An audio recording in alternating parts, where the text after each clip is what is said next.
Hello friends, welcome to Techmaima YouTube channel. இந்த வீடியோல நாம இத பத்தி பார்க்க போறோம்னா கிளாஸ் பைத்தான்ல உள்ள கிளாஸ் பத்தி தான் பார்க்க போறோம். இது ரொம்பவே இன்ட்ரஸ்டிங்கான டாபிக். ஸ்கிப் பண்ணாம ஃபுல் வீடியோ பாருங்க. நீங்க ஃபுல் வீடியோ பார்க்கணும்னா கண்டிப்பா நீங்க கன்ஃபியூஸ் ஆகிறதுக்கு வாய்ப்புகள் இருக்கு. சோ அதனால டோன்ட் ஸ்கிப் த வீடியோ. ஓகேவா? சோ கிளாஸ் அப்படிங்கிறது வந்து ஒரு ரியல் டைம் எக்ஸாம்பிள். ஒரு பில்டிங் இருக்கு, அதுக்கான ப்ளூ பிரிண்ட் வந்து ஒரு சிவில் இன்ஜினியர் டிசைன் பண்ணிருப்பாரு இல்லையா? அந்த ப்ளூ பிரிண்ட்டை தான் நம்ம கிளாஸ்னு சொல்றோம். எக்ஸாம்பிளுக்கு நான் சொல்றேன் சிமிலர். ஸோ அந்த ப்ளூ பிரிண்ட்டை வச்சு நீங்க 10 பில்டிங் கட்டலாம், 100 பில்டிங் கட்டலாம், கொஞ்சம் மாடிஃபிகேஷன்ஸ் இருக்கும் அதுல. கரெக்டா? ஸோ அந்த ப்ளூ பிரிண்ட்டை யூஸ் பண்ணி நீங்க கட்டுற எல்லா பில்டிங்ஸையும் ஆப்ஜெக்ட்னு சொல்லுவோம். அந்த ப்ளூ பிரிண்ட்டை தான் நம்ம கிளாஸ்னு சொல்லுவோம். புரியுதா? அதுல எந்த கான்ஸ்டன்ட் வேல்யூஸ் அந்த மாதிரி எதுவுமே நம்ம பாஸ் பண்ண மாட்டோம். It just blue print. ஓகேவா?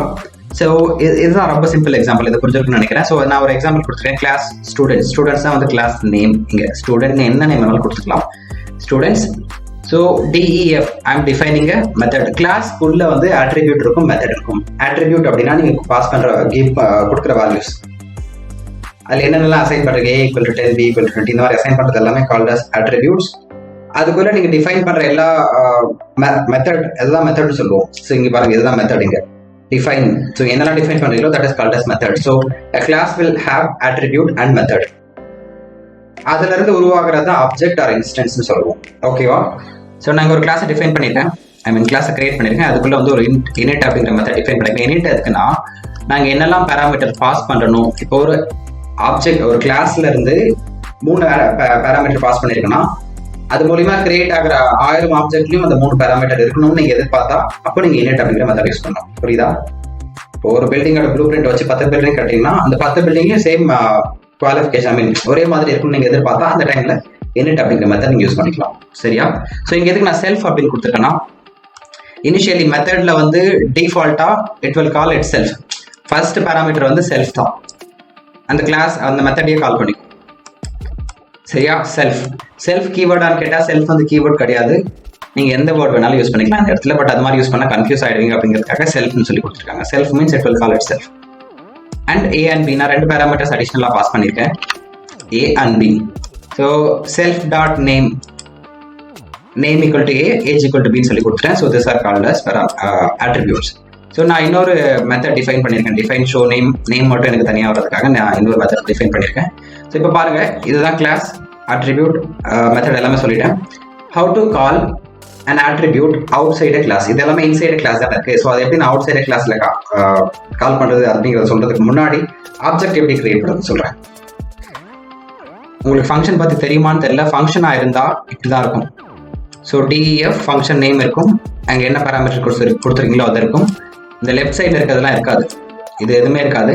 ஸ்டூடெண்ட்ஸ் Sam, 23னா அது வந்து வேல்யூ ஆட் ஆயிடும். நேம் வந்து Sam, ஏஜ் 23 அப்படின்னு. பட் இங்கே லெஃப்ட் சைடில் கொடுத்துருக்க இதுதான் வந்து ஆப்ஜெக்ட். நீங்க இதுக்கு பதிலாக எந்த நேம் வேணாலும் கொடுத்துக்கலாம். சரியா? ஸோ வேல்யூ பாஸ் பண்றப்ப you have to create an object. You are creating an object with new values. So these values are owned by this object. இதெல்லாம் இந்த ஆப்ஜெக்டோட வேல்யூஸ். ஸோ இந்த ஆப்ஜெக்ட் நேம் வச்சு தான் இந்த வேல்யூ உங்களால் ஆக்சஸ் பண்ண முடியும். ஸோ இப்போ உங்களுக்கு ஒரு ஆப்ஜெக்ட் கிரியேட் பண்ணிட்டீங்க, OBJ அப்படின்ட்டு. ஸ்டூடெண்ட்ஸ் தான் கிளாஸ் நேம். அதுக்குள்ள வேல்யூ நீங்க பாஸ் பண்ணிட்டீங்க. சரியா? ஸோ இப்போ செல்ஃப் A, Bன்னு சொல்லியிருக்கா. இப்போ இங்க என்ன ஆகும்னா செல்ஃப்ங்கிற இடத்துல it will call it self நான் சொன்னேன் இல்லையா? ஸோ இந்த OBJ அப்படிங்கிற வேல்யூ ஆப்ஜெக்டோட நேம் தான் ஃபர்ஸ்ட் வரும். தென் A ஓட வேல்யூ, தென் B ஓட வேல்யூ. ஸோ நீங்க A, B ல எந்த வேல்யூ தேவைனாலும் first you have to call self of A or self of B. இப்படிதான் கால் பண்ண முடியும். இதான் இந்த இனிஷியல் சொல்றோம் இல்லையா? அது இனிஷியல் மாதிரி இனிஷியல் வச்சு தான் உங்களை கூப்பிடுவாங்க. அந்த மாதிரி ஒரு எக்ஸாம்பிள். ஓகேவா?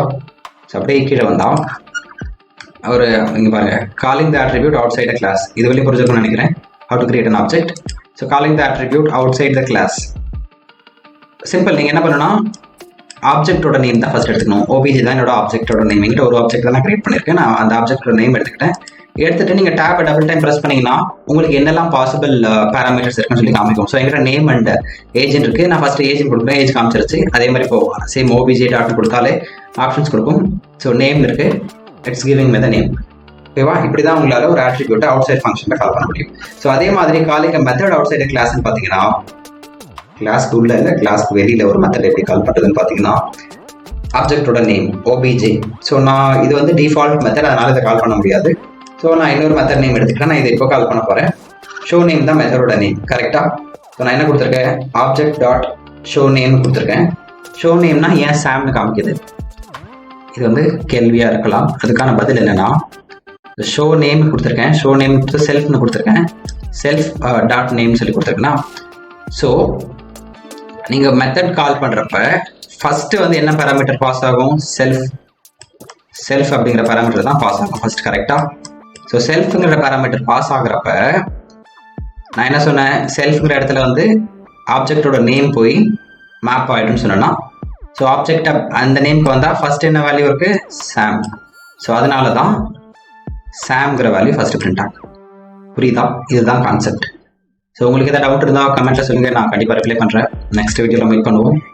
அதுக்கு முன்னாடி இன்னொரு குட்டி concept, local variable, global variable. இது ஃபங்க்ஷனில் ஆல்ரெடி நான் எக்ஸ்பிளைன் பண்ணியிருப்பேன். பட் கிளாஸில் ஒரு பெரிய டிஃப்ரென்ஸுமே இல்லை. கிளாஸ் வெளியில் இருந்தால் அது global variable, but class student நான் ஒரு கிளாஸ் கிரியேட் பண்ணியிருக்கேன், அதுக்குள்ள வேரியபிள் டிக்ளேர் பண்ணலாம், இது லோக்கல் வேரியபிள் சிம்பிள். ஓகேவா? தேங்க்யூ, பாய்.